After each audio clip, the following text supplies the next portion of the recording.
discussion 3, which is a special session in Hindi. Where is Indian bullion and jewelry market headed? To moderate the session, I invite Mr. Surendra Mehta, National Secretary, India Bullion and Jewelers Association. Joining him on the panel are Mr. Prithviraj Kothari, Riddhi Siddhi Bullion Limited, Mr. Vikas Singh, MMTC PAMP India Private Limited, Mr. Chirag Thakkar, Amrapali Group, Mr. Samir Patil, BSC Limited, and Mr. Shailesh Shah, S. Mahindra Kumar Devichand. With this, I hand over the control of the session to Mr. Surendra Mehta. Over to you, sir.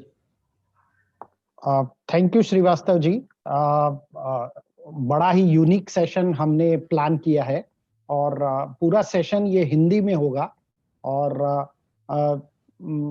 जो 2020 को Boolean और jewellery industry ने देखा है, ऐसे खराब दिनों में भी हमने देखा कि बुलियन मार्केट जो है, जिसमें गोल्ड और सिल्वर दोनों एक नई ऊंचाइयों को जिन्होंने छुआ है, तो भारत जैसे देश में जहां पे 20 से 25 हजार टन सोना लोगों के घर के अंदर रहता है, जब हमने ये देखा कि इस देश में हमें बहुत ज्यादा तकलीफें नहीं हुई है, लोगों को कोविड जैसी सिचुएशन में भी हमने कई सर्वे किए तो हमने ये पाया कि लोग अपने घर में, यहाँ पे लगभग हर घर में ज्वेलरी होती है, हर घर में बुलियन होता है, तो लोगों ने उसको बेच के या उसको लैंडिंग करके उसके सामने पैसा बोरो किया और बोरो करने के साथ साथ में अपनी जीविका को चलाया है। तो सोना भारत के लिए एक महत्वपूर्ण है। सोना भारत के लिए भगवान है, ये हमारे कल्चर का पार्ट है, हमारा ट्रेडिशन है और इसी प्रकार हम हर ओकेजन पे, हर सेलिब्रेशन पे, हर फेस्टिवल पे, हर मैरिज पे सोना और चांदी खरीदते हैं। लास्ट 10 महीनों के अंदर जब से कोविड की सिचुएशन हुई है, गोल्ड मार्केट में एक नया बदलाव आया है और ये बदलाव से क्या हम इंडस्ट्री को आगे देखते हैं और यही हमारा आज टॉपिक रहेगा कि where is bullion and jewellery market headed. हमने एक ऐसा समय देखा है जहां से हमें रियल डायरेक्शन देखना होगा।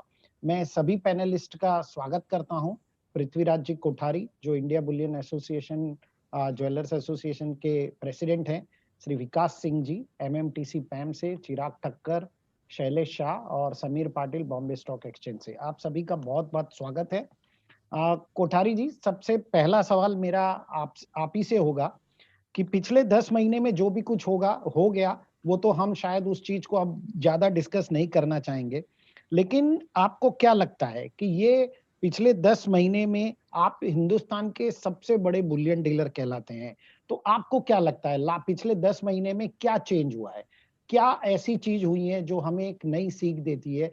हमारा मेरा आपका और आप बॉम्बे के ज्वेलर्स का और पूरे हिंदुस्तान से आईबीजे के ज्वेलर्स का आपके साथ रेगुलर इंटरेक्शन हुआ और आपने बहुत अच्छे अच्छे सुझाव दिए और मेरे ख्याल से वही सुझाव लोगों को बचा पाया है इस बहुत बड़ी विपदा से। तो आप क्या कहना चाहते हैं? आपको क्या लगता है ये मार्केट अब कहाँ जाएगा, कैसे रहेगा? लोगों को गोल्ड खरीदना चाहिए, नहीं खरीदना चाहिए, क्या क्या करना चाहिए? थैंक यू सुरेंद्र भाई, नमस्ते एंड जय जितेंद्र सबको। सबसे बड़ा तो कोविड ने एक वर्चुअल जूम इंट्रोड्यूस किया, ये सबसे बड़ी उपलब्धि है कहाँ जाए तो। नहीं तो लोगों को मिलना दुर्लभ हो जाता था और जूम ने इतना कॉन्फिडेंस लोगों में बिल्टअप कर दिया, जो वर्चुअल कॉन्फ्रेंसेज और करके इतने कॉन्फ्रेंसेज हो गए कि इतने हम अगर कैलेंडर ईयर्स में करें तो अपने को 10 साल में भी इतने कॉन्फ्रेंसेज नहीं कर सकते हैं और हर एक से एक दूसरे से मिलने का हो गया। कोविड ने बहुत कुछ सिखाया है लोगों को, जो लोगों ने कभी सपने में भी नहीं सोचा था वो चीज अपने को देखने को मिली। और सबसे बड़ी बात है कि सेविंग्स की, इसमें आपने देखा होगा कि जब लॉकडाउन स्टार्ट हो गया तो बहुत सी कंट्री में स्टूबलेज पैकेज अनाउंसमेंट किए, लोअर द इंटरेस्ट रेट हो गया, तो उस हिसाब से इंडिया में भी उसका इफेक्ट आया। पर इंडिया में सबसे बेस्ट पार्ट रहा कि हमारी commodities exchange, stock market, banks और ऐसी जो डे यूज की चीजें होती थी गवर्नमेंट ने उसको स्टार्ट रखी। अगर आप देखोगे तो पूरा कोविड में लोगों का एक सेंटिमेंट पहले रहता था कि गोल्ड को एक डेड इन्वेस्टमेंट करके गिनते थे। उन लोगों ने भी गोल्ड लेना चालू किया। उनकी भी सोच में आई कि नहीं, गोल्ड का अपने पोर्टफोलियो में कहीं ना कहीं पे एक उसकी वैल्यू होनी चाहिए और अपने पोर्टफोलियो में होना चाहिए। जैसे स्टॉक मार्केट, गोल्ड ईटीएफ, जो लोग कोविड के पहले जो लोग गोल्ड से दूर भागते थे या गोल्ड को नहीं लेते थे, कोविड ने उनको गोल्ड लेना सिखा दिया। बड़े बड़े फंड है, बड़े स्टॉक ब्रोकर है, जिन लोगों ने भी है, देखिए कि आपने के गोल्ड ईटीएफ में बाइंग हुई इंडिया में, उसके बाद में सॉवरेन गोल्ड बॉन्ड में जो 5 साल में जितने पैसे नहीं आए वो सिर्फ 6 महीने में, 7-8 महीने में आ गए। तो इस तरह से और हर एक टाइम में चेंजेस हो गई। और कोविड के सिचुएशन में हम लोग को ऐसे लग रहा था कि मनी क्राइसिस होगी, लोगों को पैसे की जरूरत होगी, जैसे खुलेंगे लोग बेचने को आएंगे। ठीक सुरेंद्र भाई, उसका एकदम उल्टा हो गया। लोग बेचने के बजाय खरीदने में आ गए। तो लोगों का एक सेंटीमेंट चेंज हो गया कि जो अपने शौक मौज की जिंदगी थे, इंस्टॉलमेंट पे चलते थे, ईएमआई पे, उन्होंने सब बंद करके सेविंग्स के ऊपर ध्यान दिया कि नहीं, अपने अपने पास कुछ ना कुछ ठोस सेविंग्स होनी चाहिए जो अपने बुरे वक्त में काम में आए। तो यही कोविड ने सबको सिखाया कि सेविंग्स मस्ट रिक्वायर्ड। जैसे अपने मारवाड़ी में कहते हैं कि पहले अपना पिलर स्ट्रांग होना चाहिए, उसके बाद में घर की नींव डालनी चाहिए। तो यही कोविड ने सबसे पहले सिखाया है। कोठारी जी, बिल्कुल आपकी बात से मैं सहमत हूँ। और जब भी हमारी मीटिंग ज्वेलरों के साथ होती थी तो आप सभी ज्वेलरों को कोविड के समय यही कहते थे कि आप जितना हो सके आपका लोन का रीपेमेंट कर दीजिए। इंटरेस्ट बर्डन आपके लिए अच्छी चीज नहीं है, क्योंकि इस टाइप के पीरियड में आप इंटरेस्ट बर्डन को सहन नहीं कर सकते। और वो काफी ज्वेलरों ने किया और उसका नतीजा अब हम देख रहे हैं कि मार्केट पूरा स्टेबलाइज हो चुका है। विकास जी, अब मैं आपकी तरफ आना चाहता हूँ। MMTC PAMP is the only LBMA approved refinery हमारे देश की है और सबसे बड़ी रिफाइनरी मानी जाती है। तो कोविड के समय आप लोगों ने डोरे के जो मूवमेंट थे उसको किस प्रकार से हैंडल किया, और आपने जो वॉलेटिलिटी मार्केट के अंदर हुई थी उसको किस प्रकार से हैंडल किया? जरूर। नमस्कार Surendra ji, and very good afternoon to all the delegates at the convention. Surendra ji, ये हर पैंडमिक या हर डिसरप्शन के साथ एक पॉजिटिव ट्विस्ट ज़रूर होता है। चाहे आप द्वितीय विश्व युद्ध देख लें, या आप 70s में गल्फ प्राइस का शॉक देख लें, या अभी आप कोविड पैंडमिक का देख लें, ये सब ग्लोबल इकोनॉमी और ग्लोबल इकोनॉमिक प्लेयर्स को गैल्वनाइज करते हैं अलग से, फिर से डिफरेंटली सोचने के लिए, डिफरेंटली काम करने के लिए, और जो भी नए डेवलपमेंट्स हैं उनको कैसे एम्ब्रेस करने के लिए। तो कोविड अब ऐसी चीज़ है, अब ये वो कहावत है मर्फीज़ लॉ की कि what ever can go wrong will go wrong. Unfortunately Covid ने हम सबों को टेस्ट किया है हर तौर पे कि how prepared can an organization be in the event of a disruption of this scale. तो हम सबों के लिए भी, जहाँ पे अपना गोल्ड स्टॉक और गोल्ड लेवल इतना ऊंचा रहता है in tons, and therefore value impact इसका एकदम it can be financially back breaking. Industry का मार्जिन वैसे ही बहुत ही बेसिक मार्जिन है, तो अगर इसमें एफिशिएंसीज ना रहें, इसमें आपके प्लान्स रोबस्ट ना रहें, तो हो सकता है जैसे आप देख रहे हैं काफ़ी इकोनॉमीज़ और काफ़ी कंपनीज और काफ़ी कंट्रीज़ काफ़ी डिफ़िकल्ट सिचुएशन में हैं अभी। तो हम सबों ने इस अपॉर्चुनिटी को काफ़ी शार्पली यूज़ किया टू रीफोकस, रीप्रायोरिटाइज एंड रीस्ट्रैटेजाइज। और इसमें मैं ज़रूर कहना चाहूँगा कि MMTC PAMP की जो टीम है, an extremely qualified and experience team, सबका कंट्रीब्यूशन एकदम इनवैल्यूबल रहा है। तो इसमें inventory management, finance management, regulatory management, cash flow management, जैसे भी आप घुसें इसमें काफ़ी कॉम्प्लेक्स एक्टिविटीज़ हैं। एक तौर पे इन सबों को सीमलेसली ऑपरेट करना हमारे लिए बहुत ही क्रिटिकल हो गया था। अब लॉकडाउन के समय तो पूरा एकदम एवरीथिंग वाज शट। तो the one new thing Surendra ji, जो I think which is very important from an India point of view, and इसमें इंडिया का ऑब्वियसली नाम एकदम विदेश में सबसे आगे है, is technology. I think embracing technology and new product concepts like digital gold have become extremely important. So MMTC PAMP, besides being the backbone in terms of bullion supplies, हम लोग गए बहुत ही aggressive digital gold पे। हमने नया campaign launch किया #contactless_gold। Akshaya Tritiya में इसको हमने लॉन्च किया था अप्रैल के महीने में। लॉकडाउन आपको याद होगा फेज़्ड तौर पे मार्च से शुरू हो गया था और फुल लॉकडाउन अप्रैल में हो गया था और इसका रिस्पॉन्स बहुत ही बढ़िया और बहुत ही इंटरेस्टिंग रहा। तो इसी से हमको हौसला मिला, इसी से हम सबों को मतलब कॉन्फिडेंस मिला कि भाई there is a different way in which we can engage with our customers. जैसे अभी पृथ्वीराज जी कह रहे थे कि अगर ये जूम का फॉर्मेट नहीं होता तो शायद हम लोग कभी मिलते नहीं। इसी तरह से इंडिया जैसी कंट्री जो है, जो इतनी वास्ट है, इतनी कॉम्प्लेक्स है और but a very young country and technologically very savvy country, I think these things make a very big difference. तो MMTC PAM moved on multiple fronts and एक को कॉल आउट करना उतना आसान नहीं होगा, but these are the various pieces Surendra ji जो जिसके तौर पे हम लोगों ने अपना बिजनेस को सेफ रखा इस पीरियड में। थैंक यू विकास जी। चिराग जी, अभी मैं आपकी तरफ आना चाहूंगा। आप तो सिल्वर के बहुत बड़े इंपोर्टर हैं और बहुत बड़ा सिल्वर का आपका काम है। सिल्वर के प्राइस इस पूरे पिछले 10 महीने में पैंडेमिक में हमने 76,000 रुपए, 77,000 रुपए तक जाते हुए देखे। $11 से मेरे ख्याल से $26-27 तक प्राइस चले गए थे।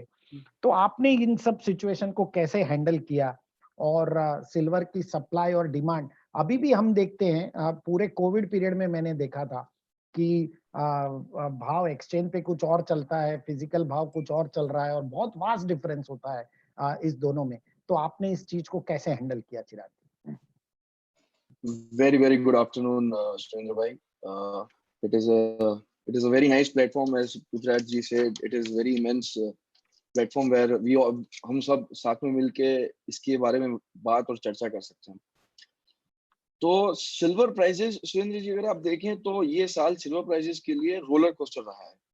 हमने मार्च में हमने, जैसे आपने बताया, $11 देखा और हमने ये साल खत्म होने से पहले $30 तक हमने ये चांदी की तेजी देखी। तो जैसे ये पेंडेमिक आया, जैसे ही लॉकडाउन सब कंट्रीज में होना शुरू हुआ, तभी प्राइसेस बढ़ना शुरू हुए। तो एट द सेम टाइम जितना स्क्रैप है इंडिया में, वो धीरे धीरे बढ़ के, जैसे ही उसके भाव बढ़ते गए, धीरे धीरे वो सारा स्क्रैप मार्केट में आने लगा। अगर आपको याद हो तो हमने 2011-12 में हमने प्राइसेस 67,000 73,000 तक हमने देखे हुए हैं। तो वो टाइम पे जिन लोगों ने निवेश किए थे, वही चांदी धीरे धीरे ये बढ़ते हुए प्राइस में ये मार्केट में आना शुरू हो गया। तो अगर हम लास्ट हमारे 5 से 6 महीने के अगर इंपोर्ट के डेटा देखें तो there has been a zero import of silver, क्योंकि अबाउ द ग्राउंड जो सिल्वर है इंडिया के अंदर, वो इतना सारा सप्लाई आना शुरू हो गया और इसके सामने जो हमारी जो रिटेल डिमांड है, वो रिटेल डिमांड मार्केट से बिल्कुल धीरे धीरे से हटती हुई चली गई।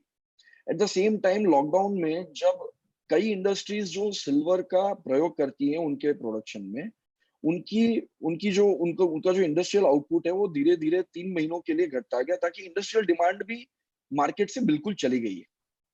तो अगर हम देखें तो ये जितने फैक्टर्स हैं, जैसे कि प्राइस बढ़ना, लोकल स्क्रैप मार्केट में आना, इन सब की वजह से क्या हुआ, जो लोकल एक्सचेंज हैं, एमसीएक्स के अंदर रिकॉर्ड डिलीवरीज हुई एलबीएमए की।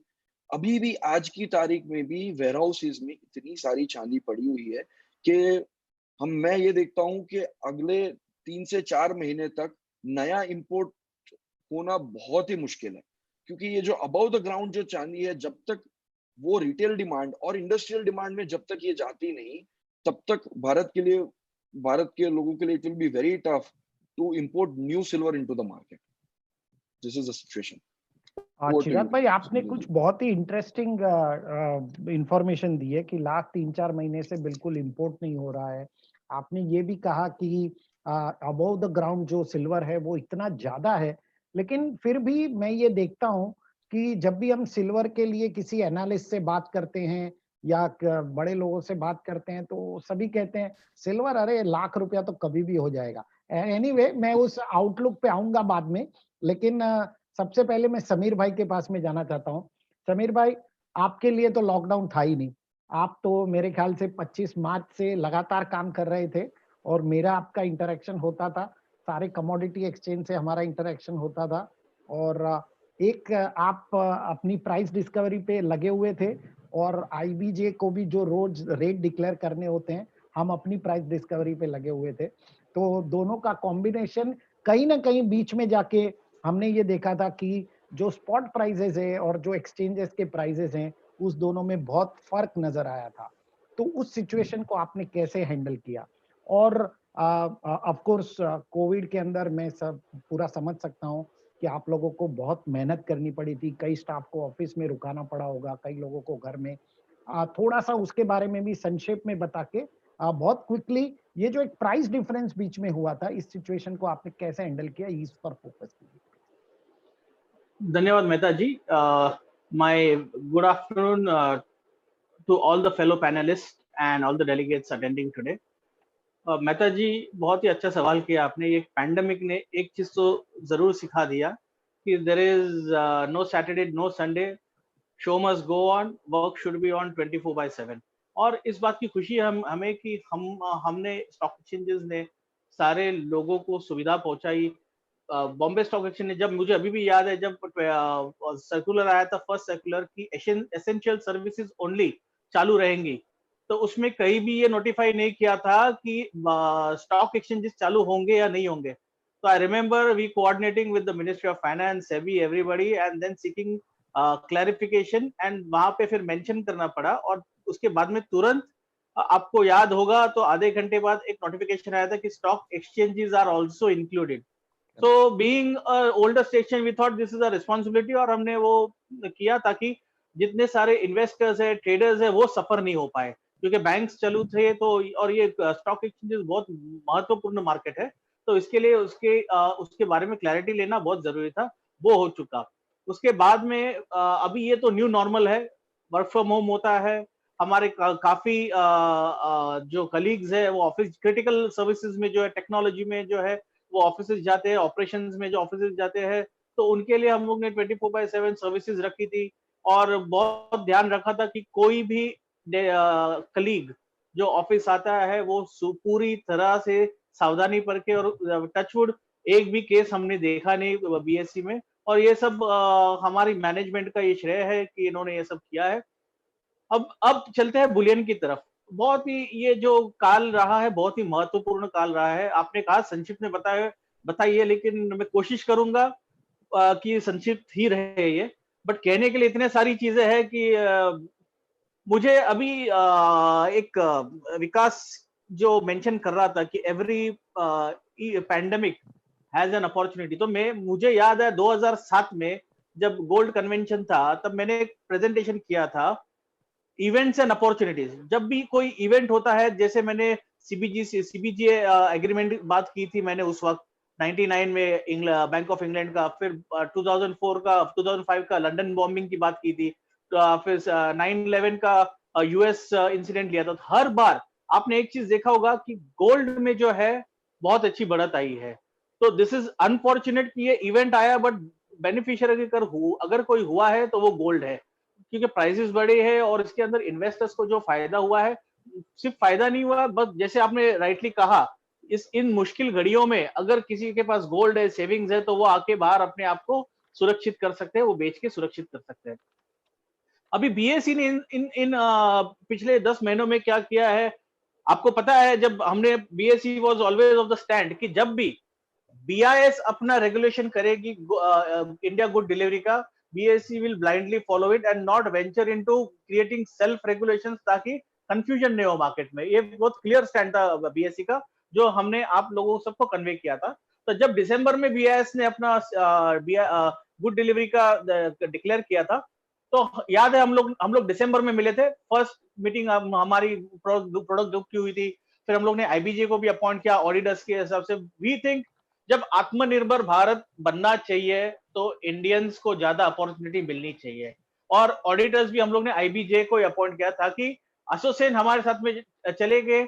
और एसोसिएशन के साथ में अगर कोई फॉरेनर आके ऑडिट करता है और आईबीजे जाके ऑडिट करता है, तो जो ग्रेविटी है इश्यूज की, वो मेरे हिसाब से इंडियन ऑडिटर्स को on the ground knowledge information ज्यादा है। वो सोच के हुए हम लोग ने कहा कि we will appoint IBJ as auditors. और उसके बाद ऑडिट्स हो गए, इंडिया गुड रिफाइनरीज घोषित हो गए,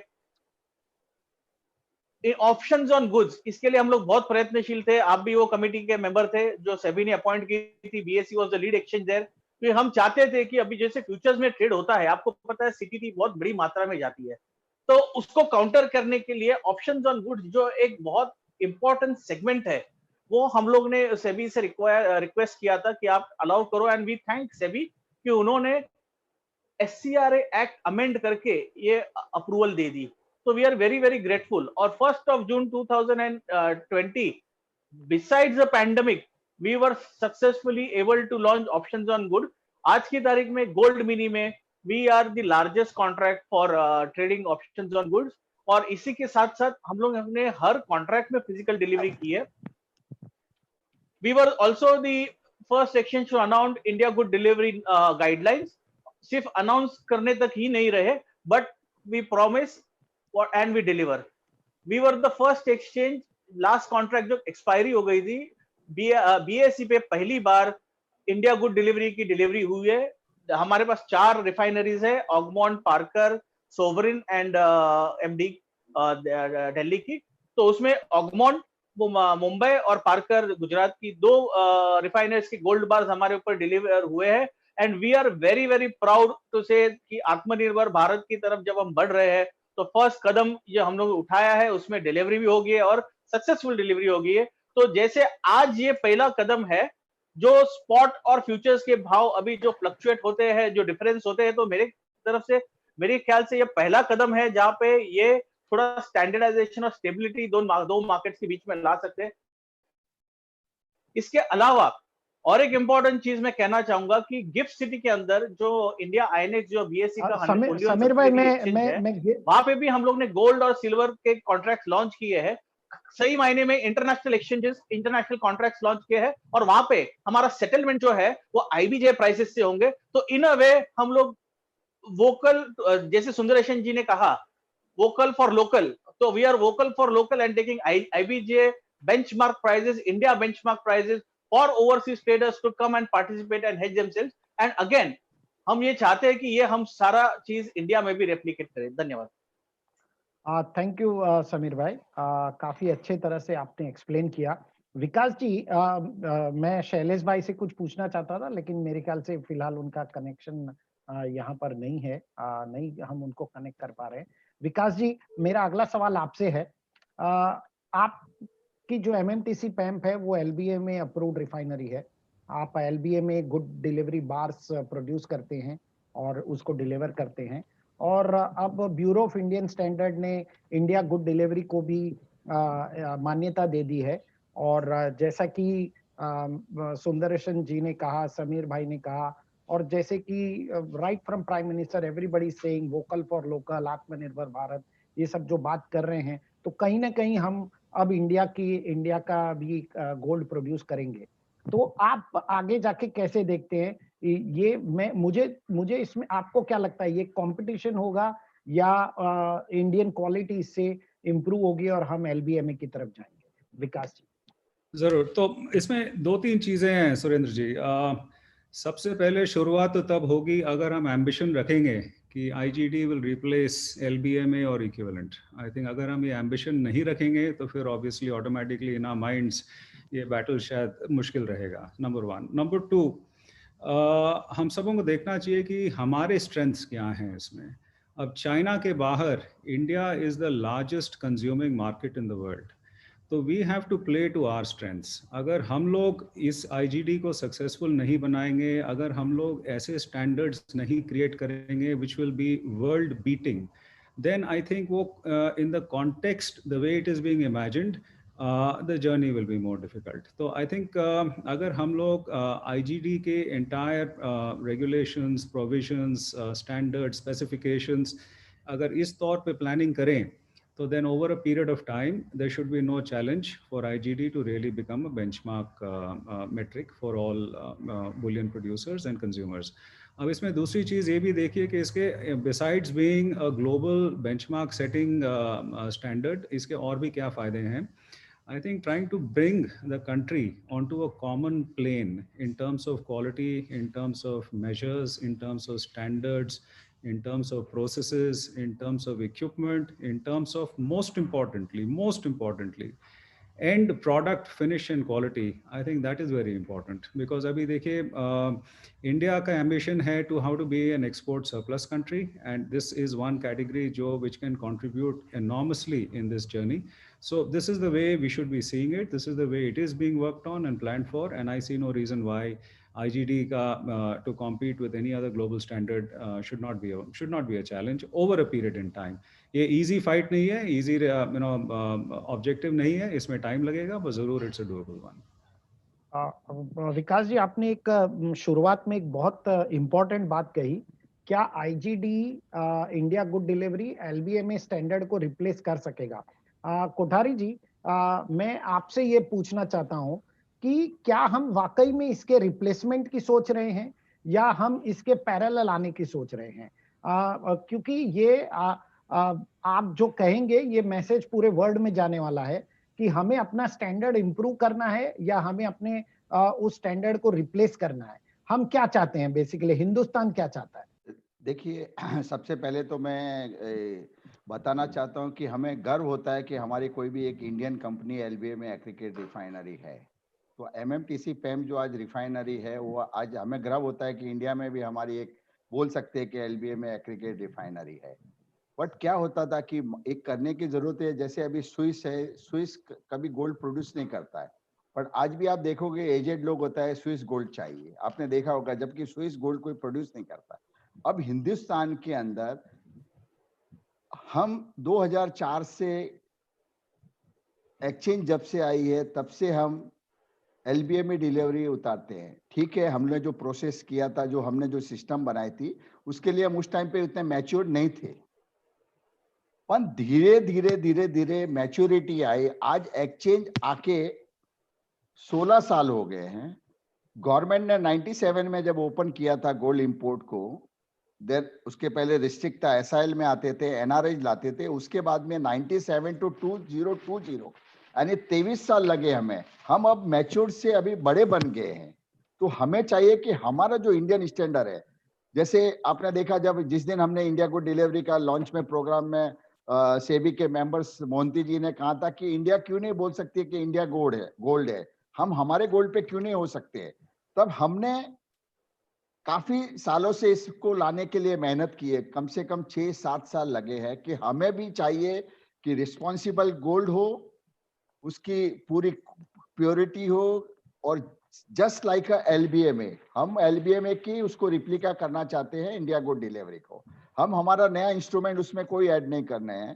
प्रोसेस क्या है, उसको कैसे ऑडिट करते हैं, हम आरएमसी और ओएसडी की गाइडलाइन को फॉलो करते हैं, उनसे ऑडिट कराते हैं रिफाइनरी को, और हर स्टैंडर्ड बार अपना होगा, बीआईएस अप्रूव होगा, और टोटल 100% रिप्लिका ऑफ एलबीए में।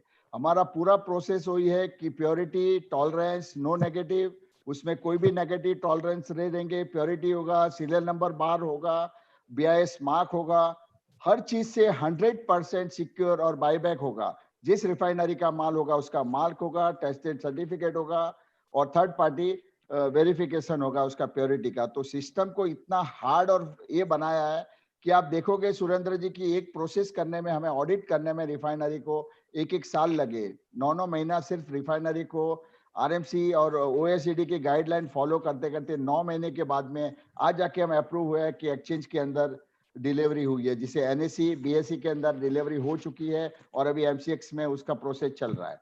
तो इस तरह से है कि एक थोड़ा प्रोसेस है कि इंडिया के अंदर डिस्पैरिटी रहती थी, काफी डिस्पैरिटी हद होने के बाद में हम उसको री एक्सपोर्ट नहीं कर सकते हैं। तो बहुत से ऐसे हर्डल थे कि जिसके हिसाब से हमें इंडिया गुड डिलीवरी बार लाना कंपलसरी हो गया था, और हम लोग फक्र से कह सकते हैं कि India good delivery premium London good delivery से ज्यादा आएगा। आप लिख के रखिएगा, लोग रिप्लिका करके ऊपर से पैसा देके जाएंगे कि नहीं हमें इंडिया गुड डिलीवरी बार चाहिए।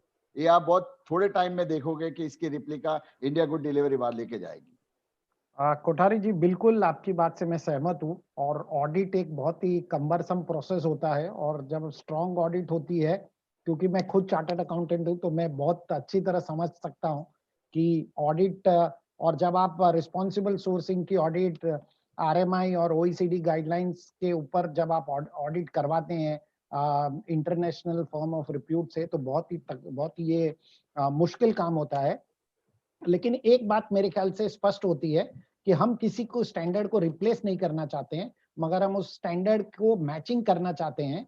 और आपका जो विजन है बिल्कुल ये आज पूरे मार्केट में जाएगा, क्योंकि कई लोग आपको फॉलो करते हैं, हजारों लोग, लगभग सभी ज्वेलर्स, लाखों ज्वेलर्स आपको फॉलो करते हैं, तो वो जरूर देखेंगे। और जो आपने कहा है कि इंडिया गुड डिलीवरी एक इसके लिए है और रहेगा।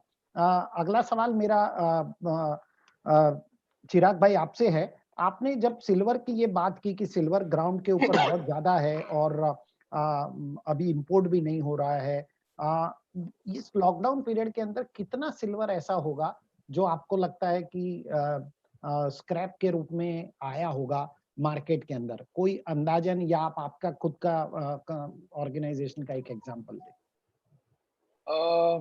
सुरेंद्र जी, जहाँ तक मुझे नॉलेज है, तब तक मेरे हिसाब से 150 से 200 टन के करीब ये मेटल स्क्रैप का मार्केट में जो आया है।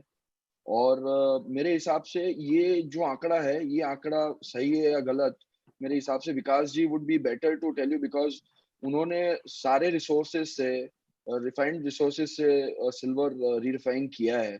So he would have a better number on the scrap which has come to the market. विकास जी, चिराग जी ने बाउंसर आपकी तरफ फेंक दिया है, तो any number, any guessing on this number? मैं तो ये बाउंसर वापस भेजने वाला था चिराग सर के पास। तो आपने सवाल पहले इनसे पूछा तो आ गया मेरे पास।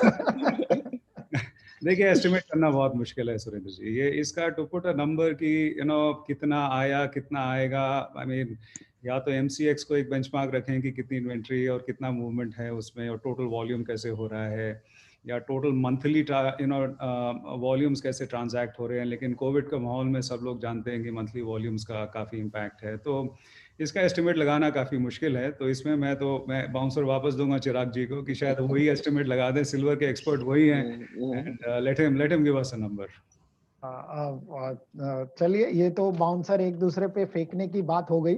और मेरा अगला सवाल समीर भाई आपसे होगा। हम इंटरनेशनल बुलियन एक्सचेंज की तरफ मूव करते हैं अब।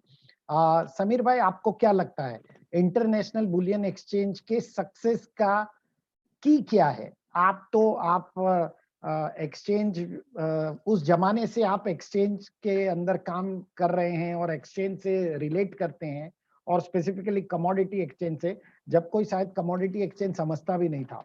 तो मेरे ख्याल से आप सबसे पुराने शख्सियत है एक्सचेंज को लेकर, और आपको सभी जानते हैं मार्केट के अंदर, इसमें कोई डाउट नहीं है। लेकिन अब हम डोमेस्टिक एक्सचेंज की जगह इंटरनेशनल एक्सचेंज की बात करते हैं, और मुझे ऐसे कोई 3-4 चीजें बताइए कि जो बहुत महत्वपूर्ण है इंटरनेशनल बुलियन एक्सचेंज के सक्सेस के लिए हिंदुस्तान में।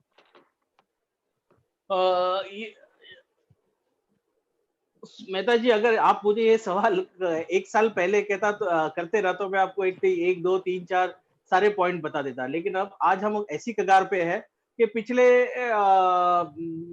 5-6 सालों में, मुझे अभी भी याद है, रात को हम लोग बैठे थे IBJ में, मैं आया था, पूरा डिटेल प्रेजेंटेशन हुआ, 2500 बार मिनिस्ट्री में प्रेजेंटेशन हुआ, उसके बाद आके सब मतलब। तो मैं ये कहना चाहूंगा, पहले जो हमारी रिक्वेस्ट थी, डिमांड थी कि गोल्ड एज अ कमोडिटी को नोटिफाई करे, वो एक से मतलब, फिर उसके बाद में CTT एक बड़ा इशू था, उसको कैसे टेक केयर करे उसके बारे में, और कैसे प्राइसिंग हो, इंटरनेशनल प्राइसिंग कैसे हो, कैसे उसको फ्री जोन में आए। तो ये सारे चीज एड्रेस हो चुके हैं, और अभी ऐसी कगार में है कि ये अब सिर्फ लॉन्च की देरी है। तो मेरे हिसाब से जो हार्डवर्क था, जो सुझाव थे, वो ऑलरेडी अभी टेक केयर हो चुके हैं, मेजोरिटी ऑफ देम। अभी देखना है कि कैसे लॉन्च होता है, कैसे प्रोडक्ट्स लॉन्च होते हैं, कैसे वो सेटिस्फाई करता है, नीड क्रिएट करता है, कैसे पूरा सारा का सारा एक बुलियन इकोसिस्टम क्रिएट हो जाता है। मैंने ऐसे एक्सचेंज तो सिर्फ एक पार्ट है इकोसिस्टम का, वहां पे एक state of the art clearing corporation, depository, ये बहुत अहम चीजें हैं। विकास ने जैसे विकास के एक दो बातों से बहुत ही सहमत हूँ। उन्होंने डिजिटाइजेशन कहा, digitisation is going to be a very very very crucial part in the further growth of the bullion industry. Gone are the days when हम फिजिकल लेके बैठ गए, नहीं आप डिजिटाइज कर दिए, डिपॉजिटरी में आपको आपके नंबर्स आए, आइडेंटिफिकेशन नंबर्स आ गए, आपने वो गोल्ड खरीदा बेचा, तो पूरा रिकॉर्ड ट्रैक क्रिएट होगा और एक तरीके से एक अकाउंटेबिलिटी आ जाएगी। तो ये सारा चीज जो है बहुत बहुत बहुत इंपॉर्टेंट है। तो इसके साथ ही बहुत अहम चीज ये है कि ये ट्रेड को एक बहुत अच्छा रिकग्निशन मिलेगा। आ, बिल्कुल सही बात है समीर जी, मैं आपसे बिल्कुल सहमत हूँ। पृथ्वीराज जी, आपसे मैं पूछना चाहूंगा कि इंटरनेशनल बुलियन एक्सचेंज, हमने सांघाई एक्सचेंज देखा है, लंदन मेटल एक्सचेंज देखा है, और बहुत सीमलेस एक्सचेंज में काम होता है, उनके मैकेनिज्म एकदम रोबस्ट है, कोई किसी प्रकार का सरकारी इंटरफेरेंस वहां पर नहीं होता है। आपको क्या लगता है, जैसे मेरी आपसे कब पहले भी बात हुई थी तो आपने एक पॉइंट कहा था जिससे मैं बिल्कुल सहमत हूं। आपने कहा था कि इंटरनेशनल बुलियन एक्सचेंज आने के बाद नॉमिनेटेड एजेंसी का क्या काम, तो आप उस कॉन्टेक्स्ट में भी बताइए, और इंटरनेशनल बुलियन एक्सचेंज के सक्सेस के लिए क्या क्या करना होगा? देखिए वर्ल्ड वाइड में जहाँ पे भी जैसे आप चाइना की बात किया, सिंगापुर में भी है एक्सचेंज है, तो वहाँ पे कहीं पे भी कस्टम्स ड्यूटी नहीं है। आप अगर देखोगे तो जब इंटरनेशनल आप एक्सचेंज लेके आ रहे हो तो बीच में से हर्डल नहीं चाहिए। अब जैसे इंटरनेशनल प्लेयर यहाँ पे जब उनको लाना है तो वो सबसे पहले सेफर साइड देखते हैं। अब यहाँ पे कस्टम्स ड्यूटी है 12.5%। अब उसको कैसे उसको हर्डल करना है, इन कैसे होगा, आउट कैसे होगा, कैसे कस्टम क्लियर होगा, तो बहुत सी ऐसी चीजें हैं जो अपने को करनी। अब आप संघाई में देखिए तो 0% है, आप अगर उसके बाहर लाते हैं तो आपको 18% या 16% जीएसटी पेड करना पड़ता है, बात खत्म होगी। जैसे सिंगापुर में तो कोई भी एक्सचेंज को लाने पे यहाँ पे सबसे बड़ा प्रॉब्लम है कि all the regulatory sit together. इनको रेगुलेटरी को बॉडी को सब साथ में बैठ के इस पे डिस्कस करना पड़ेगा 2-3 दिन की। अगर all the exchanges wait together और उसको बैठ के उसको रोल मॉडल बनाना पड़ेगा कि इंटरनेशनल, आज समझो 5 टन गोल्ड लाया, अब उसको कल 2 टन माल भेजना है, अब उसको कैसे भेजेंगे, कैसे क्लियर होगा, कैसे कस्टम वहां पे क्लियर करेंगे, स्टोरेज करना है। देखिए इंटरनेशनल कहना इजी है और उसको लाना बहुत मुश्किल है, और प्लेयर्स को लाना यहाँ पे ठीक है। इंडिया 800 टन इंपोर्ट कंजम्पशन करती है, चांदी 5000 टन करती है, वो ठीक है, अलग बात है। बट उसको प्लेयर को कैसे लाएंगे, बैंक्स को कैसे लाएंगे, फिर फाइनेंस के लिए बैंक चाहिए, आने को सब तैयार है, इसमें कोई शक नहीं है। हम लोग जब लंदन गए थे स्टडी टूर के लिए तब वहां पे भी डिस्कस हुआ था, बहुत सी बैंकों ने किया था कि हम सेटलमेंट के लिए $1 बिलियन फंड लाने को तैयार है, आप उसको ये कीजिए। और मैं सबसे पहले इस प्लेटफॉर्म के माध्यम से कहना चाहता हूं एज अ प्रेसिडेंट ऑफ इब्जा कि तीनों एक्सचेंज मेरे हिसाब से मिलके एक प्लेटफॉर्म पे आना चाहिए। It's a very difficult. MCX अलग से कहती है हम इंटरनेशनल एक्सचेंज में जा रहे हैं, बीएससी अलग से कहती है, एनएससी अलग से कहती है, तो कहाँ जाके रुकेंगे हम लोग। तो एक प्रॉब्लम ये रही है कि 1-2 एक्सचेंज हुई तो ठीक है, हर एक्सचेंज अपना अपना खुद का रहता। अब लिक्विडिटी कहाँ आएगी, कैसे आएगी, कौन से लोग इंटरनेशनल प्लेयर आएंगे। और सबसे पहले हमने कल भी हमारे कॉमर्स मिनिस्ट्री साहब को रिक्वेस्ट किया था कि should be participate Indian participate को भी वहां पे अलाउ करना चाहिए जिसकी इन्वेंट्री होए। जब जो मैं अगर गोल्ड में डील करता हूं तो मुझे वहां ट्रेड करना चाहिए, ताकि मैं अगर गोल्ड खरीद के बिल ऑफ एंट्री फाइल करके ड्यूटी पेड करके उस माल को मैं वहां से बाहर ला सकूं, या मुझे इन करना है तो उसके लिए करना चाहिए। तो इस तरह से हम लोग ने कल भी एक प्रेजेंटेशन उनको एक रिक्वेस्ट किया था कि सर आप इसके बारे में इंटरनेशनल एक्सचेंज देखिए। हाँ, जो मोदी जी का एक सपना है कि आत्मनिर्भर भारत, वोकल फॉर लोकल, अगर एक्सचेंज आती है और फुल फ्लैश में होता है तो इंडिया के लिए बहुत ही सुनहरा मौका है। अपने सबसे बड़े लॉजिस्टिक जो कॉस्ट आज की डेट में लगती है वो सब अपनी बच जाएगी, और सबसे बड़ा अपना रेवेन्यू सेविंग, अपना करंट अकाउंट डेफिसिट में जो पार्ट है वो अपना सेव हो जाएगा।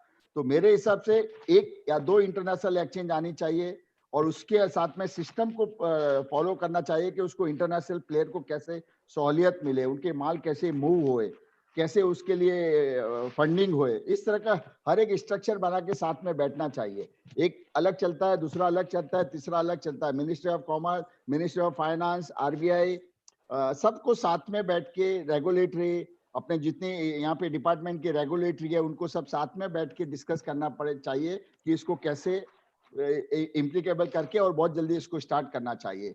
और जो अपना जो इंटरनेशनल जो है, जो संघाई मॉडल अपना अपनाने की बात कर रहे हैं, मैं चाहता हूं कि इंडिया उससे एक कदम आगे बढ़े। इंटरनेशनल जो किया है, जो लोग अभी आ रहे हैं, लोग को कर रहे हैं, और मोदी जी का एक सपना है, वो बहुत जल्दी पूरा होना चाहिए मेरे हिसाब से।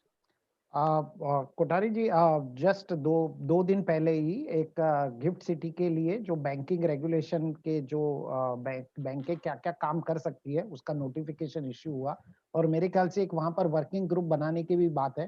तो मेरे ख्याल से जरूर आपको सुन रहे होंगे कि सबको मिलकर काम करना पड़ेगा और पूरा मैकेनिज्म को समझना होगा। चिराग भाई, मैं आपसे पूछना चाहता हूँ, अभी हमारी इंडस्ट्री में एक बहुत बड़ी समस्या खड़ी हुई है, वो टीसीएस को लेकर है।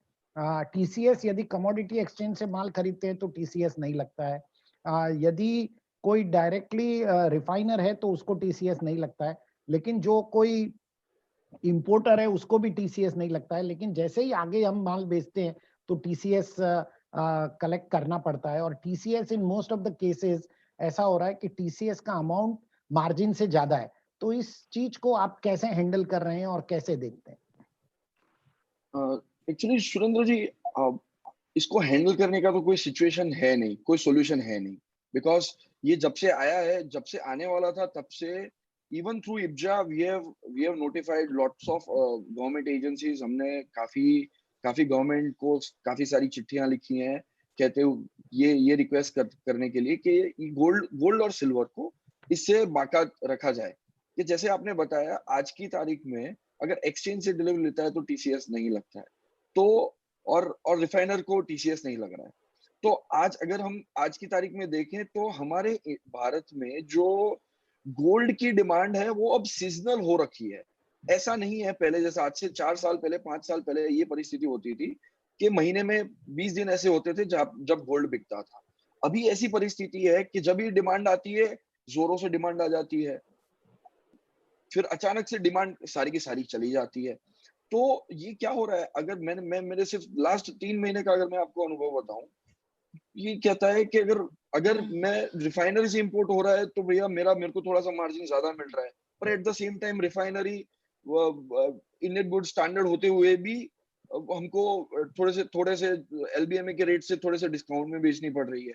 भी एट द सेम टाइम इतनी सारी सिचुएशंस एक साथ आ गई है, तो we are just trying to go with the flow. At the same time मैं इब्जा के थ्रू हमने कई बार रिक्वेस्ट किया गवर्नमेंट को, बट मेरे हिसाब से मैं आज भी पृथ्वीराज जी से भी और आपको भी सुरेंद्र जी रिक्वेस्ट करूंगा कि इसको जितना प्रेशर से हम अगर गवर्नमेंट को बताएं कि ये टीसीएस, क्योंकि अल्टीमेटली ये जो सोना है वो महंगा हो रहा है रिटेल ग्राहक के लिए।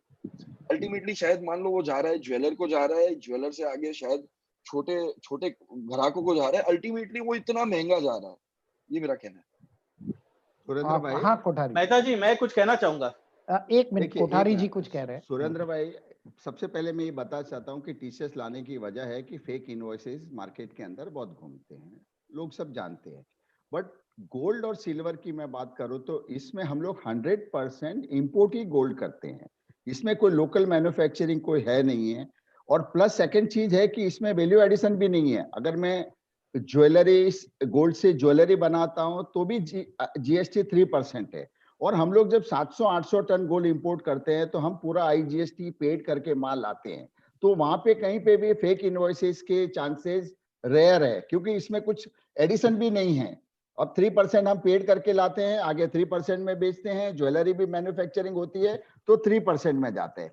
अब रही बात बुलियन की, बुलियन में जो 0.675 है और जो 1 अप्रैल से 0.10 होने वाला है, तो हमारी जो मार्जिन है वो हम 20 सेंट, 25 सेंट, 30 सेंट में ट्रेड करते हैं, just like a currency note. Gold as a treated as a currency, हम लोग जैसे डॉलर ऑफ यूएस डॉलर और रुपी की बात करते हैं वैसे गोल्ड में ट्रेड होता है। और 25-30 सेंट मार्जिन में, यानी 1000-1500 रुपए किलो का हम धंधा करते हैं। हर बिजनेस में बुलियन ट्रेडर का, ठीक है, वॉल्यूम बेस्ड बिजनेस है, इसमें कोई शक नहीं है, बट उसके सामने 4000 रुपया टीसीएस अगर हम आज भरते हैं तो हमारा 1 महीना या 2 महीने में जो वर्किंग कैपिटल है सुरेंद्र भाई, वो हमारी पूरी की पूरी वहां पे ब्लॉक हो जाती है, ताकि हम उससे धंधा नहीं कर सकते। और रिफंड का इसका प्रोसेस ऐसा है कि आपका ऑडिट, अपना पूरा असेसमेंट होने के बाद में आपका रिफंड मिलेगा। मिलने की बात बराबर, पर थिन मार्जिन के ऊपर वर्किंग कैपिटल अगर ब्लॉक होती है, इसके आपने पहले भी देखा था, आईजीएसटी में भी हमारी वर्किंग कैपिटल ब्लॉक हो रही है, अब टीसीएस में भी वर्किंग कैपिटल ब्लॉक हो रही है, तो धीरे धीरे धीरे अपने वॉल्यूम घट जाएंगे और लोग, अनएम्प्लॉयमेंट बहुत ज्यादा बढ़ जाएगा और लोग एकदम धंधा बंद करके निकल जाएंगे। क्विकली समीर भाई, आप भी टीसीएस के बारे में कुछ कहना चाहते थे? टीसीएस के बारे में तो खैर वो तो क्लैरिटी जो है वो है, उसके ऊपर क्लैरिफिकेशन मेरे पास नहीं है, बट मैं वो पिछले पॉइंट पे थोड़ा बात करना चाहूंगा जहाँ पे जो इंटरनेशनल एक्सचेंज की बात हुई थी। तो मैं ये कहना चाहूंगा कि जैसे गिफ्ट सिटी, मुझे अभी भी याद है 2017 का जो गोल्ड कन्वेंशन था, तो हमने ये बात उठाई थी कि अगर गोल्ड एक्सचेंज जाता है, इंटरनेशनल एक्सचेंज जाता है, तो गिफ्ट सिटी में क्यों नहीं आना चाहिए। उसके ऊपर हमने ये बात उठाई थी। उसके मुख्य कारण दो थे, एक तो ये टैक्स फ्री जोन है, माइनस इंपोर्ट ड्यूटी। कई बार क्या होता है, हम लोग 100 बार कहते हैं बट वो रिकॉल वैल्यू होता नहीं है इंसान को, तो इसके लिए दोबारा कहना चाहता हूँ, वहाँ पे इंपोर्ट ड्यूटी नहीं लगती है गोल्ड में, कुछ नहीं होता है, आप सीमलेसली ट्रेड कर सकते हो। और दूसरा चीज क्या होता है, हम हमेशा जाते हैं वेस्टर्न एक्सचेंजेस में, देखते हैं इधर, बट एक इंडियन को उसका बिजनेस कैसा करना है वो अपने को बाहर से सीखने का जरूरत नहीं। We are capable enough to do our own business with the right kind of technology और which we have built over a period of year. Sir, मेरा स्टार एमएफ का प्लेटफॉर्म 10 साल में बिल्टअप हुआ, आज मोर देन 60,000 आईएफएज रजिस्टर्ड है, more than 60,000। Industry का 65% inflows जो इक्विटी का है वो मेरे थ्रू आता है। तो हम लोग जो कहना चाह रहे हैं, ठीक है, सीखने के लिए ठीक है, समझने के लिए ठीक है, but when we need expertise, Kothari ji इतने सालों से बिजनेस में है, इतने सारे बड़े बड़े लोग हैं, ये इनके पास है एक्सपर्टीज और रिच एक्सपर्टीज है इनके पास में, इनको यूज करना चाहिए। और इनको एग्जैक्ट पता है पॉइंट टू पॉइंट कैसे होता है, एक्सचेंजेस के बारे में काफी एक्सपर्टीज है। तो मैं ये कहना चाहता हूँ कि एवरी टाइम कोई आके हमको शेयर करा के आएगा, हो गया, ऐसा नहीं होता है। अंडरस्टैंडिंग के लिए ठीक है, but end of the day हमको जो चाहिए, we have to dictate and we have to follow that. और गिफ्ट सिटी में जीरो टैक्स जोन है, एब्सोल्युटली लेवल प्लेइंग फील्ड है with all across the globe. मैं अभी 3 दिन पहले टूर करके मैं विजिट पे था बाहर, मुझे ये समझ में आया है कि अभी फॉरेनर्स भी ओपन अप कर रहे गोल्ड ट्रेड, तो अपने को ये बहुत बड़ा अपॉर्चुनिटी है। नहीं तो क्या होगा, though we being one of the largest consumer will still depend on other countries for importing gold and price discovery. Thank you. Vikas ji, quickly मैं आपके पास आना चाहता हूँ। विकास जी, हम देख रहे हैं कि एक तरफ सरकार पेपर प्रोडक्ट को बहुत प्रमोट कर रही है डीजे, और दूसरी तरफ गोल्ड मोनेटाइजेशन स्कीम को प्रमोट करना चाहती है, और एक तरफ हम फिजिकल गोल्ड की बात करते हैं। तो आपको क्या लगता है कि ये जो सरकार के इनिशिएटिव हैं पेपर गोल्ड के, ये कहीं ना कहीं क्या बुलियन इंडस्ट्री को अफेक्ट करने वाले हैं भविष्य में जाकर? देखिए, इंडियन गोल्ड इंडस्ट्री का जो साइज है at this point in time, अगर आप देख लें तो इट इज़ ह्यूज। एंड अगर आप पेपर का कंट्रीब्यूशन देखें, डिजिटाइजेशन का इम्पैक्ट देखें, लॉन्ग टर्म इम्पैक्ट देखें, कंज्यूमर के तौर पे segments will always be there जो प्रेफर करेंगे कि डिजिटल पे रखें या उसको फिजिकल पे रखें। अब आप देखिए, दोनों के अप्स एंड डाउन्स हैं उसमें। कुछ लोगों का कंफर्ट है कि भाई जब तक मेरे पास अपने सामने मेरा टेंजिबल एसेट नहीं है, उनका कंफर्ट नहीं रहता है। कुछ लोगों का specially in the younger side, younger generation है कि भाई मुझे लिक्विडिटी चाहिए, मुझे लो ट्रांजैक्शन, जीरो ट्रांजैक्शन फीस चाहिए, मुझे ट्रांसपेरेंसी चाहिए, उनके लिए पेपर साइड ज़्यादा अट्रैक्टिव है। तो ये कहना आसान नहीं है कि will one replace the other और one dent the other. The only thing मैं कहूँगा इसमें कि both the segments, firstly total segment is huge, both the segments are high opportunity segments with a very strong demand behind them. तो मेरे हिसाब से ऐसा कुछ नहीं है कि एक का डेंट दूसरे पे जाएगा। I think it will be more of coexistence than really competition beyond a point. Yes, क्योंकि हम देखते जा रहे हैं कि गोल्ड मोनेटाइजेशन स्कीम तो अभी तक सक्सेस नहीं हो रही है, लेकिन सोवरिन गोल्ड बॉन्ड काफी सक्सेस हो रहे हैं। हर जो ऑडियंस है हमारी यहाँ पे सुन रही है, वो एक बात जरूर सुनना चाहती है। चिराग भाई, सिल्वर आउटलुक, आपके हिसाब से सिल्वर का क्या दाम हो सकता है? गोल्ड का भी आपसे ही लूंगा, लेकिन सिल्वर के आप एक्सपर्ट हैं, तो पहले सिल्वर का आउटलुक बताइए। अगले आपको 31 मार्च 2021 तक सिल्वर का क्या प्राइस लगता है, और मार्च 22 तक सिल्वर का क्या प्राइस लगता है? सुरेंद्र जी, मार्च 2021 तक मैं सिल्वर का प्राइस 57 और 64 के बीच में देखता हूँ। 57,000। अरे बहुत बड़ी रेंज है चिराग भाई, इतनी बड़ी रेंज नहीं दे सकते, थोड़ा नहीं, मुझे नहीं लगता कि ये 58,000 से नीचे जाएगा। पहली बात तो वो बहुत श्योर दिख रही है मुझे कि अभी नहीं लगता है कि 58,000 के नीचे जाएगा। एट द सेम टाइम सुंदर जी, जितने खराब समाचार थे वो सारे आ चुके हैं। अभी कोई समाचार नहीं, वो भी अच्छा समाचार है मार्केट के लिए। तो आपने अगर देखा तो लास्ट 10 दिन में गोल्ड और सिल्वर दोनों काफी रेट्स काफी नीचे आ गए। मार्च 2022 तक मैं देख रहा हूँ prices will be higher at 64-65 के ऊपर मैं प्राइजेस देख रहा गोल्ड का प्राइस क्या देखते हैं चिराग भाई आप? हूँ। सुरेंद्र जी, गोल्ड का प्राइस $1750 के नीचे नहीं देख रहा हूँ। और अल्टीमेटली हमने अगर ये साल हम देखें तो चाइना ट्रेड वॉर शुरू हुआ, सेंट्रल बैंक बाइंग शुरू हुआ, कोविड आया, hedge funds, fund managers, ETF फट गए, सब आगे बढ़ते बढ़ते अभी सारे मतलब every all events are gone. As soon as जैसे ही फेड का स्टिमुलस बंद होगा तो ये धीरे धीरे शायद गिरना शुरू हो जाए, बट इतना नहीं लगता कि ये गिर जाएगा। कोठारी जी क्विकली आपका गोल्ड और सिल्वर का आउटलुक। सिल्वर में अगर आप देखोगे तो यहाँ पे अभी भी $1.3 डिस्काउंट में मिल रहा है, हांगकांग 45 सेंट डिस्काउंट में। It means physical demand Surendra भाई कहीं पे भी नहीं है। अगर सिल्वर एक बार अगर मूव करता है इंटरनेशनल प्राइस के हिसाब से आप देखो या डोमेस्टिक प्राइस में तो काफी गैप रहेगा। यहाँ पे अभी भी डिमांड बिल्कुल नहीं है, $1.3 डिस्काउंट में आज भी चांदी यहाँ पे मिल रही है। तो मुझे लग रहा है कि चांदी अगर हर जगह पे सेलिंग प्रेशर है, यहाँ अनफॉर्चुनेटली हम इंडिया से एक्सपोर्ट नहीं कर सकते सिल्वर को, तो मेरे हिसाब से सिल्वर नीचे में $17 और ऊपर में $35 है। मतलब सिल्वर बहुत मूव फास्ट करेगी, नीचे में भी आएगी और ऊपर भी जाएगी। तो अब यही चीज है कि जो $11-12 में अनफॉर्चुनेटली कोविड आ गया, नहीं तो हिंदुस्तान 7 से 8 हजार टन इंपोर्ट कर लेता था उस एक 15 दिन के पीरियड के अंदर।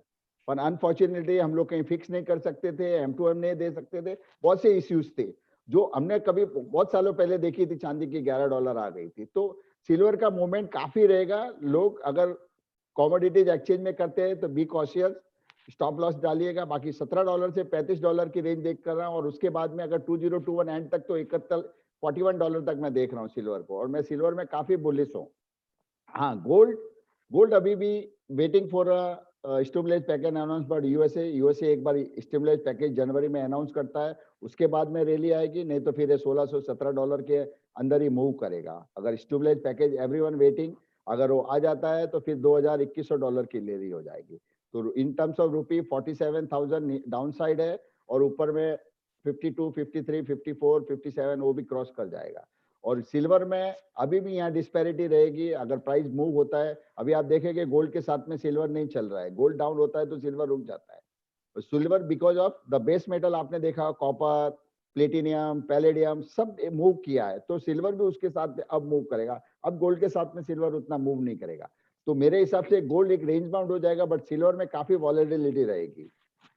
विकास जी क्विकली मुझे ये बताइए कि सिल्वर ईटीएफ की अभी सेबी चेयरमैन सेबी बात हुई, जो सुंदरेशन साहब ने बात की, तो सिल्वर ईटीएफ को लेकर आपका कोई विजन है? इसके बारे में आप कुछ करना चाहते हैं सिल्वर? ये हमारे ऑडियंस से भी क्वेश्चन आपके लिए आ रहा है। देखिए सुरेंद्र जी, हमारे साइड से तो it is mostly a supply side economics, तो हमारा फ्रॉम ओवरऑल रिफाइनरी और कोई रोल है नहीं इसमें। तो from our point of view जिसमें भी ट्रांजैक्शन, ट्रेडिंग, कंजम्पशन बढ़े, I think is good for the economy, is good for everyone. तो ये हमारा कहना होगा इसमें। और आपका गोल्ड और सिल्वर के ऊपर आउटलुक क्विकली?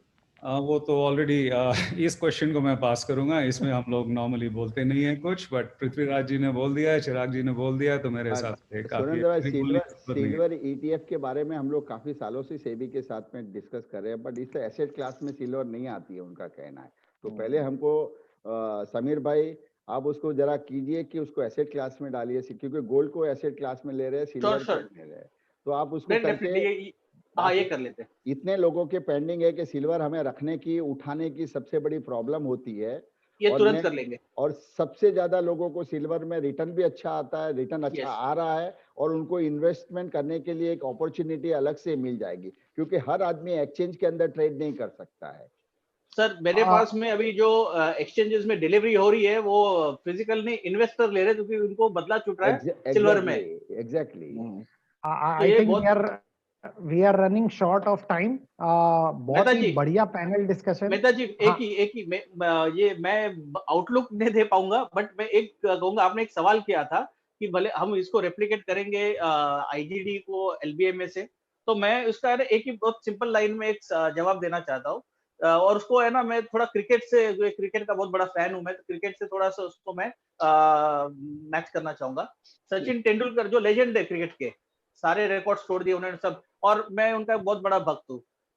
2008 में साथ में विराट कोहली आए, विराट कोहली जिस तरह से क्रिकेट खेल रहे हैं, तो मैं समझता हूँ सचिन तेंदुलकर को अब एलबीए में पकड़ो, सब सब सारे उनको ही देख रहे हैं, सब उनसे क्रिकेट खेलते आ रहे हैं, विराट कोहली से रोहित शर्मा, सारे उनको देख के क्रिकेट खेलते आ रहे हैं। अब जब रोहित शर्मा इतनी अच्छी बैटिंग कर रहे हैं और इतने सारे रिकॉर्ड तोड़ रहे हैं, तो किसी ने उनको सवाल किया, क्या आप सचिन तेंदुलकर जी का रिकॉर्ड तोड़ पाएंगे? तो मैं वो बंदे की मैच्योरिटी से बहुत खुश हो गया, और मैं यहाँ वहां पे इंडिया गुड डिलीवरी जो है विराट कोहली की तुलना से करना चाहूंगा। उस बंदे का बहुत ही बढ़िया जवाब था। वो कहते हैं कि वो एक बहुत उच्च स्तरीय बैट्समैन है, बट मेरी लड़ाई जो है मेरी खुद से है, और मैं अपने आप को इतना अच्छा साबित करना चाहता हूँ कि इस दौरान अगर किसी के रिकॉर्ड टूट जाते तो मैं उसमें मेरा कोई हाथ नहीं है, बट मेरी जो लड़ाई है मेरी खुद से है। Very nice and very nice concluding remarks by Sameer भाई। तो हमारी लड़ाई हमसे खुद से है। इसी चीज को मैं यहीं पे ये पैनल डिस्कशन खत्म करना चाहूंगा। मैंने जितने भी क्वेश्चन रेज किए गए थे, मैंने लगभग सारे कवर कर लिए, सारे रिलेवेंट क्वेश्चन कवर किए। Over to Shrivastava. Thank you so very much. much for all the panelists. Thank you Thank you. Thank you so much. Thank you. It was a wonderful session. A very big round of applause. If we are there in the physical audience, you would have given, you would have got it from everybody so excellently, like, conducted and so well participated. Thank you so much to all the participants, starting from Sri Prithviraj Kothari ji, Sri Vikas Singh ji, Sri Chirag Thakkar ji, Sri Samir Patil ji, and Mr. Shailesh Shah. Like, unfortunately, उनके थोड़ा problem रही है. Thank you so much for conducting the session so very well, Mr. Surendra Mehta. Thank you so much. Thank you. Right, Thank you. thank you. Mehta ji, very well done. Thank you. Thank you. Thank you, Thank you, Mehta ji. Surendra ji. Thank you.